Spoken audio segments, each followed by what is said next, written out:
thank you, Olivia, for reading there. Now, most people adhere to daily routines and rituals. Now, let me ask you, what routines do you typically, what do you normally start your day with? What routines do you have? Snoozing my alarm. Snoozing alarm, yeah. Okay, right hands, who snoozes an alarm? A few of you, okay, yeah, there you go, okay. I mean, I just had a similar routines each morning, fixing breakfast, right, at a certain time. Some of us eat certain foods in the morning, then brushing our teeth, tying your shoes, or if you're like me, you just get them tied ever so loosely, you can slip them on again with ease. And so why do we need routine in the morning? I mean, we were singing early in the morning, right? And these, what we call lowercase r rituals, like combing our hair, or getting our backpacks organized. Some of you better at that than others. So, I mean, why do we need to do those things each morning? Well, they have to be ritualized because some of us aren't awake for a half hour after we wake up. So Yes. it has to become an autopilot for us. Right? Yeah. So it's ritualized. So. Absolutely. Okay, so that's one for sure. Is that we make sure we're on autopilot so we actually get somewhere without floundering early in the morning. Right? Okay. Right, we stumble in the darkness, right? So instead of just stumbling in the darkness, we get somewhere on autopilot. Good. What are other reasons? Other reasons why? Yeah, Josh. It'd be a waste of time to make a new routine every day. Okay, right, sure. So we're not going to reinvent the wheel. Why would we reinvent the routine? So there's efficiencies in here. Yes. Okay. Good. You don't have to think about it either. Yeah. You're like ready for the day. You're ready for the day. That's right. So you either don't have the capacity to think yet, or you don't have the time to think. And so these bring a sense of calm, do they not? They bring order to our days. And without order, we become what? Disordered? Yes, that's what I'm going for. You heard it. That's from Mrs. Wright, everybody. Disordered. Yes. So we become easily panicked, uncertain. Yes. Stressed, anxious. Absolutely. I mean, just think of life in the morning without rituals. Well, how about this? Have you ever slept in and just ran out the door? What does that feel like? It feels like my socks are on the road.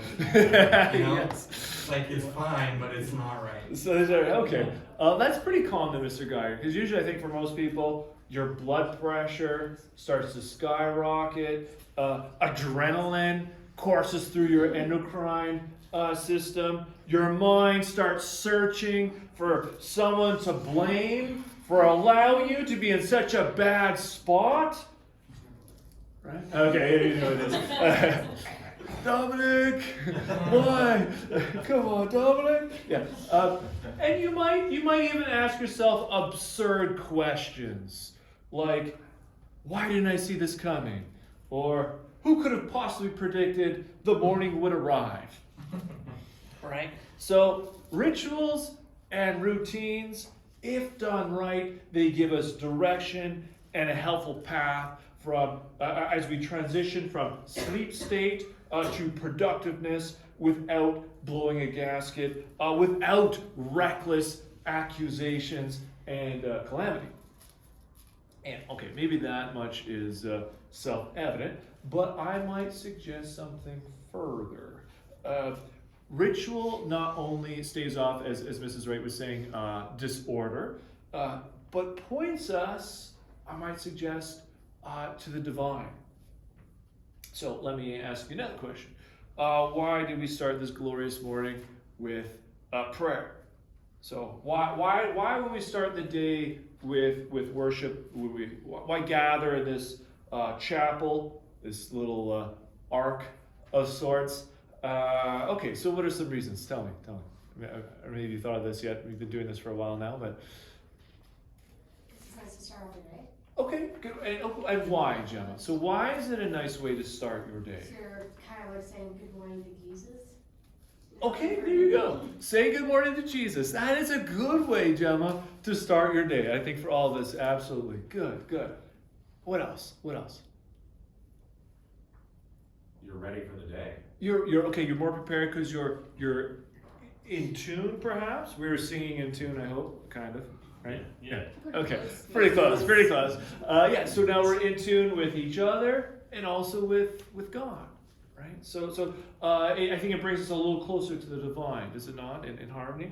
Okay. So if we got that in mind, I think we're a little bit closer to understanding the flood, and we've been covering these opening pages of Genesis. In last Thursday, Dr. Fawcett offered an excellent reflection, which, thanks to Mrs. Wright, I was able to track on the cable, and so thank you for that. And which means, even if you weren't here like myself, as St. Paul would say, you're without excuse if you weren't there. Well, you did start recording at the beginning of your talk this time, right? Oh, did I start Okay, recording? great. Just making sure. Okay, excellent. Okay. It's just you guys very much. Just Okay, well, I mean, we'll get it. Now, so what are some reasons then for the flood? So just tell the hands up, other than Dr. Fawcett. Somebody tell me, what are some reasons? Why the flood? Why the flood? Yeah, Jim. So it's trying to wash away all the evil in the world. A cleansing, absolutely. Cleanse out sin. You might say purification, maybe? Sure. Okay, good. Anything else? Why else? Why else the flood? A great reset. Okay. Sometimes the other day, I was supposed to be in a Zoom call when I got home, and one of my daughters was like, "Oh, the sound's not working."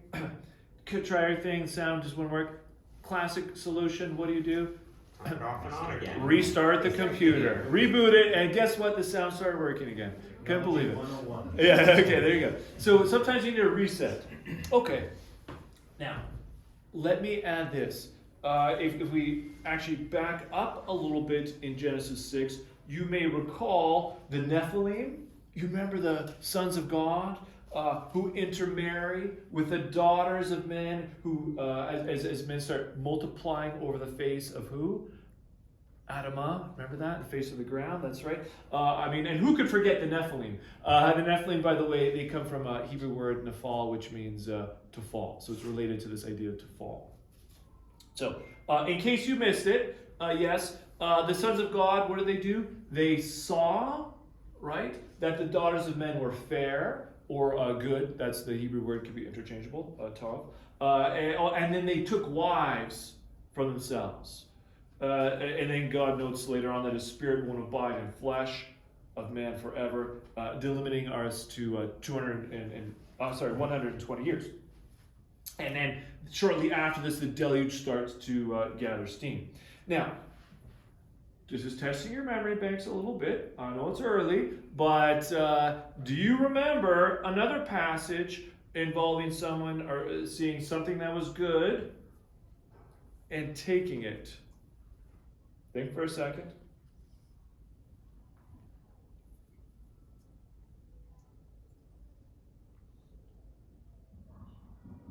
Someone saw that it was good. That was a Good. hand. And take it. Yes. Okay, let's hear it. Let's hear it. You made motion. I was gonna say Adam, but it wasn't exactly a good fruit in there. Oh, you're close. You're very close. You're very, very close. Yeah, it was. Go ahead. Eve. Yeah, Eve. That's right. But you're right. That's right. It is the garden. So they see that the food, They do see that it's good. yeah, is good. And then she sees, and then she takes, and then she also shares with Adam, who she also shares her flesh with him too. Right, the two become one flesh. All right. So how do these passages connect? Well, the woman in Genesis opts not to follow God's command. Instead, she seeks. What tree again was that fruit from? Oh, now I'm really testing you. Life? Was it the tree? Knowledge of good and evil. Yeah, there's the two trees, Olivia. That's important. So there's the two trees: the tree of knowledge of good and evil, and then the tree of life. That's right. And so, what is she doing in eating, seeing it's good, and taking? It's seeking divine wisdom. That's the tree of knowledge of good and evil. And then the other one, the tree of life, immortality. right? On her own terms. And it's much like, do you know Frank Sinatra's song, I Did It My Way? Yeah, you remember that tune? Yeah. I won't get Mr. Sexer to sing it. Yeah, give us one line. Give us one line. That's the only line. Oh, that's the only line. I did it my way. Yeah, okay, there you go. Yeah. That was a little too high. Oh, it's beautiful. It's beautiful. Sounds like Elvis's version, actually. He did that song too. Okay. Well, there's a few covers of it. So if you're not familiar with it, you can look it up. There's one cover. AC/DC did one. It's called Highway to Hell. Yeah. So in any case, the sons of God, they behave in a similar fashion to Eve. They don't abide within their arche, right, within their estate.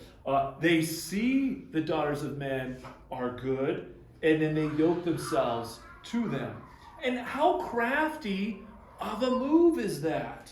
If the cherubim, remember they're blocking the entrance to Eden, then these fallen spirits, they come up with this workaround. Usurp God's plan, surpass his boundaries, and provide a backdoor entrance to humanity by saying, hey, if you want to be with us, if you want immortality, if you want this divine wisdom, come right in. Join us. We'll be one flesh, one spirit. Now, God, of course, he doesn't panic. Unlike when you miss that morning alarm, right? He's placid. He's simple. This is his creation. He has a plan. A plan that doesn't involve shortcuts and back doors, but returning to him by another way, the way.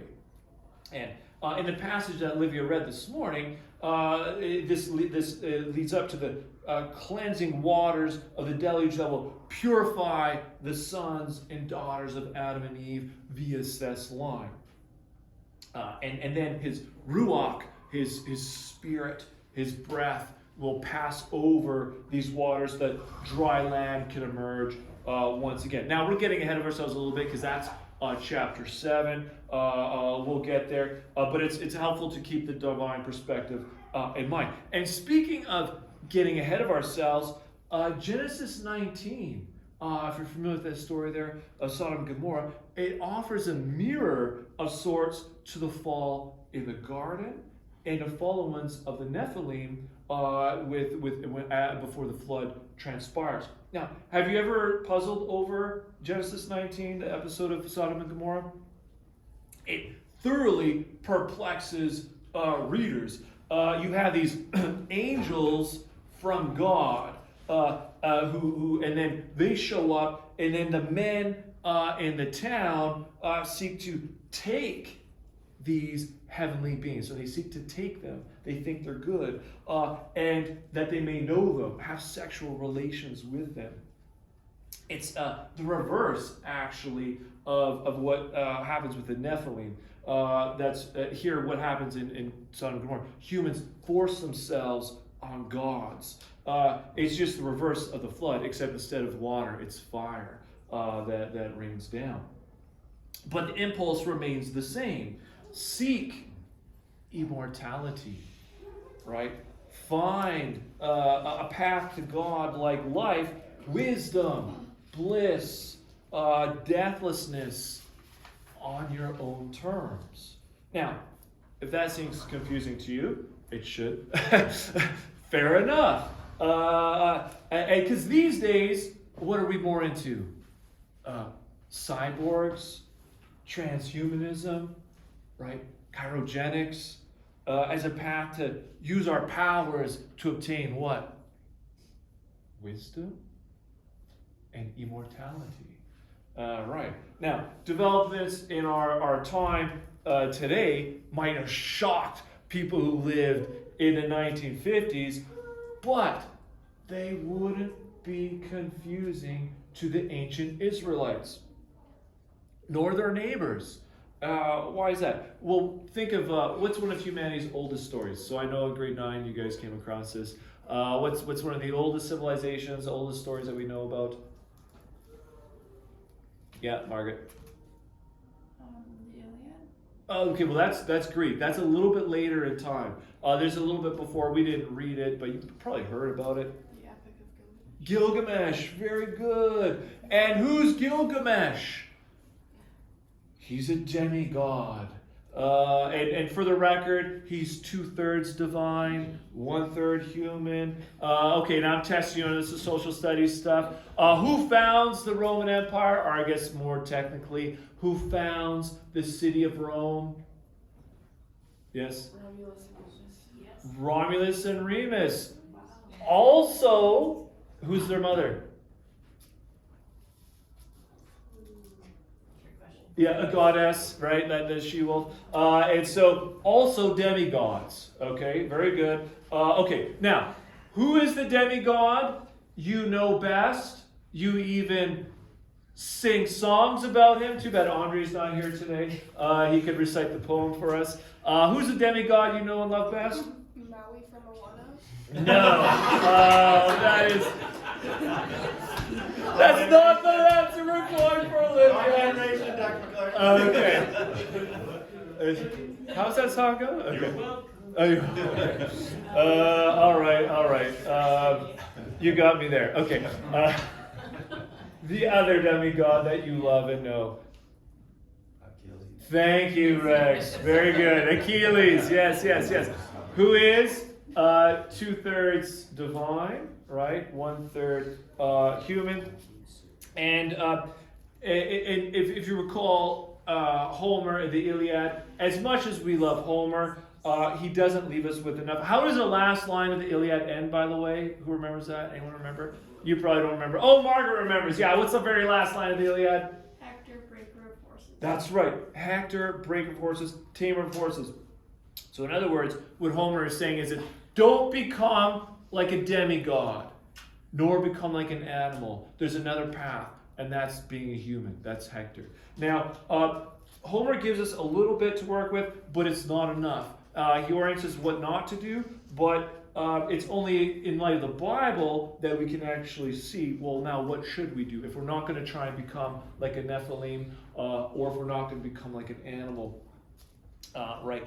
Okay. So, right.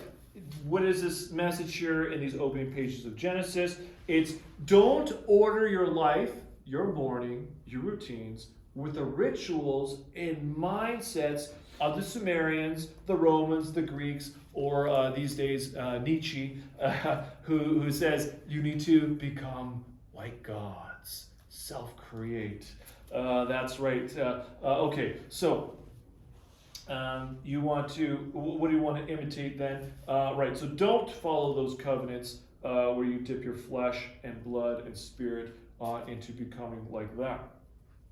Okay, so what is, and the opposite of Nietzsche, of course, is Freud. That's become an animal, like Macbeth, bear-like to the last drop. Okay, so what is a poor boy to do? Or should I say a poor, misdirected, unformed student like yourselves? What are you to do then? Well, how about Genesis? What about Noah? Consider the situation of Noah. Notice, I don't know if you caught that, but God sees Noah. He's good, so he sees goodness in him, right? And so there's a pattern that's going to be followed to go about with order and ritual and grace. In fact, Noah is famous for the flood, but the flood shows up, it's just a few verses in chapter 7. There's like 20 verses before that giving instructions, commands. God is showing Noah what to do. So most of the emphasis is actually on directives. All right. Now, you might not be enrolled in shop class. I don't know, Mr. Starko, if we're going to have that coming up. But, I mean, if you're not going to imitate building the ark in class, how could you imitate Moses? Or sorry, Noah. How could you imitate him? What are some things you could do? Yes. Go outside and start picking up two of every bug. There we go. Okay, yeah. Go outside. Do what he told you to do. That's right. Pick up two of everything. Sure. So that would be, Mr. Geiger, that would be what? Obedience. Right? Remember we talked about earlier, what does obedience mean? To listen deeply. All right. Follow God's word. Trust him with your whole heart. As opposed to grasping with your own plans. And notice how God instructs Noah to bring food with him. Now, that might not seem all that shocking, but the term food is only mentioned twice before in Genesis. It's the food that God provides with the tree of life in Eden, and also the food that Adam and Eve take for themselves. So in other words, God is appointing certain foods for the Israelites to eat, just as they'll later be given manna in the desert. And this speaks for us what? What food will God give to us? What food does he give to us? What does he appoint for us? Right? What commands Jesus give us about eating? What's that? You No one knows do this that. in memory of me. Yeah, there you go. Yeah. Eat my flesh, drink my blood. That's very good. Okay. Notice as well, the ark it's lacking what? What does it not have that most boats would have? Sail? Sail, yeah, an anchor, sure. There's something else. Steering wheel? Yes, steering wheel. Very good, Dr. Fawcett. Most of the boats you've sailed, right, on the Henday, have steering wheels, right? Okay. This is without a rudder. Okay, and so what does that say?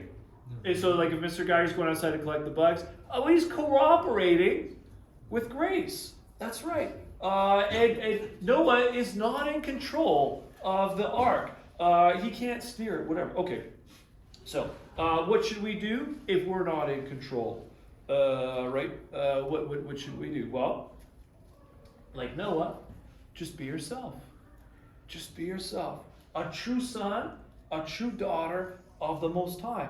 Follow God's word to your utmost, and then rest in his presence.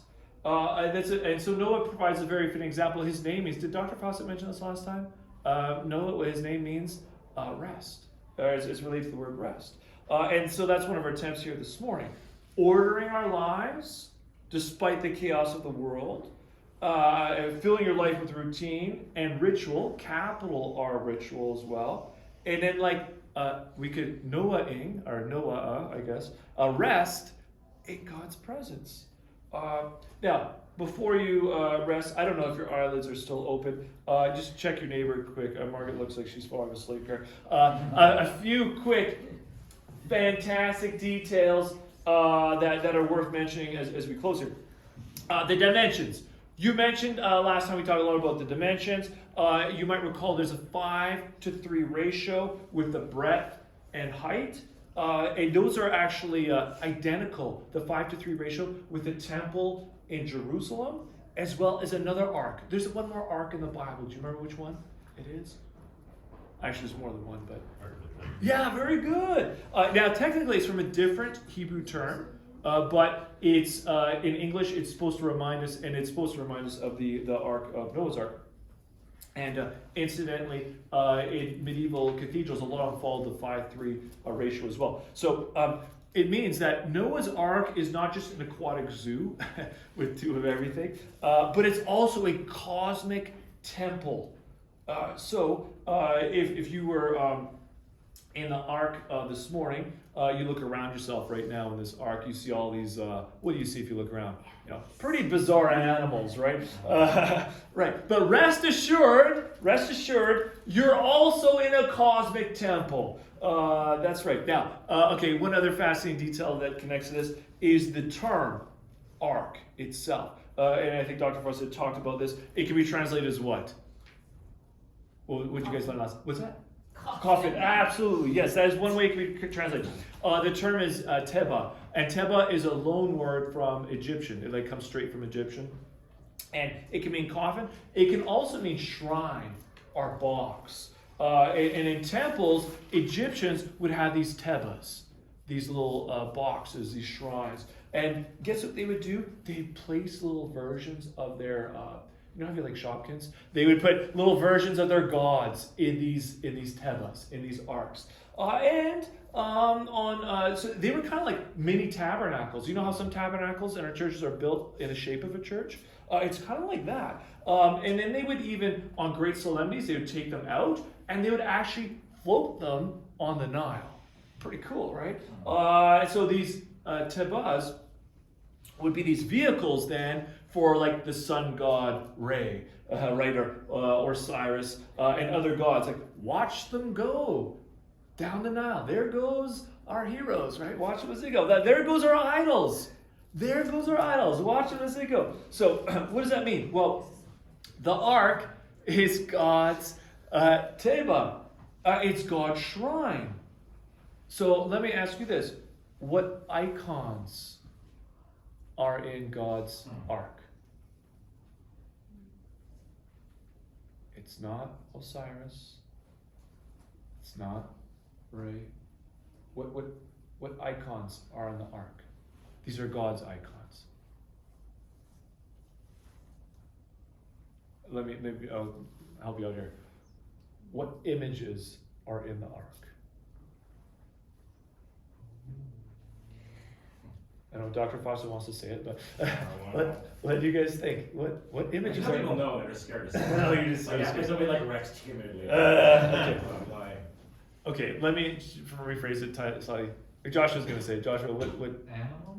Oh, you're so close. People? Thank you, Joshua. Yes, you got it. You've heard this before. What's God's image? Or how about this? Who is in God's image? Yes, you got it. So God's images are going down. Yes, in the teba, right? Okay, okay, good. Now, last fantastic detail. You notice the ratios. There's another set of threes. Yes, those are three sons of Noah, and they're three wives. But do you notice there's three tiers on the deck? I don't know if you caught that detail. Or three decks, rather. There's three tiers on the ark. explain that out last time. Oh, you did? Okay, yeah. Like there's the waters above, there's the dry earth, waters below. Okay, good. So, and do you know about the temple, the courts? Did you talk about that too? Oh, how come I missed it? Okay, excellent. Okay, good. So, and so you'll remember this then, that in the temple in Jerusalem, what's at the center, where the Holy of Holies, what is there?